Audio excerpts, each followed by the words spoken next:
దగ్గరికి వస్తే నేను జడ్జ్ చేసి నాకున్న ఎక్స్పీరియన్స్ నేను చెప్తాను. నాకు నచ్చితేనే చేస్తాను, మొత్తం విని చేస్తానండి. డబ్బులకి కంగారు పడాల్సిన అవసరం లేదు. వస్తుంది, ఎంత రావాలో అంత వస్తుంది మన దగ్గరికి, ఎక్కడికి పోదు. మనం పోయేలోపు ఆ డిపాజిట్ క్లియర్ అయ్యి ప్యాకప్ అన్నట్టు భగవంతుడు వెళ్ళిపోతాం అంతే.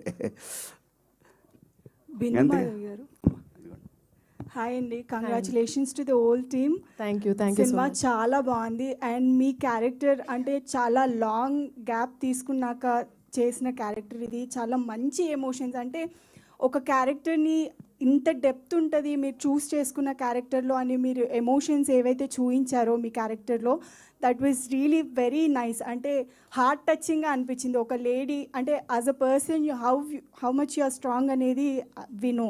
సో ఇలాంటి క్యారెక్టర్ని ఇట్లా చూస్ చేసుకొని ఆ క్యారెక్టర్ని మీరు నిజంగానే జీవించారు ఆ క్యారెక్టర్లో.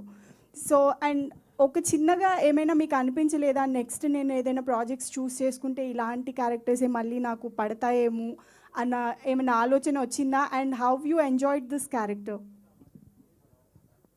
అలా నిజంగా అనుకోలేదండి. అంటే చాలా డిఫరెంట్ క్యారెక్టర్స్ చేస్తేనే కదా మనకు మజా వచ్చేది. సో నాకు ఈ రోల్ చెప్పినప్పుడు చాలా ఎక్సైట్ అయ్యాను. అండ్ దాంట్లో అంటే ఈ క్యారెక్టర్ జస్ట్ ఒక ప్రాస్టిట్యూట్ కంటే ఒక లైఫ్లో తను చాలా ఫేస్ చేసి అక్కడికి వచ్చింది. సో అక్కడి నుంచి తను పాయింట్స్ చెప్తుంది, ఇలా ఉంటారు అని. సో అది ఆ పెరిఫెరల్ లేయర్లో చూసుకుంటే ప్రాస్టిట్యూట్, కానీ అక్కడ ఆ క్యారెక్టర్లో ఉండే డెప్త్ చూపించారు. సో ఇలాంటివే మళ్ళీ వస్తాయి అంటే, ఇలాంటి డెప్త్ ఉన్న క్యారెక్టర్ వస్తే I will be very happy. So ఇలాంటివి రావాలనే కోరుకుంటున్నా. ఆల్ ది బెస్ట్ అండి, కంగ్రాచులేషన్స్. బిందు మాధవ్ గారి గురించి నేను ఒకటి చెప్తాను. ఈ సినిమా నాకు స్క్రిప్ట్ చెప్పినప్పుడు నాకు మురళి నిత్యామేనన్ గారు అని చెప్పాడు కదా మురళి.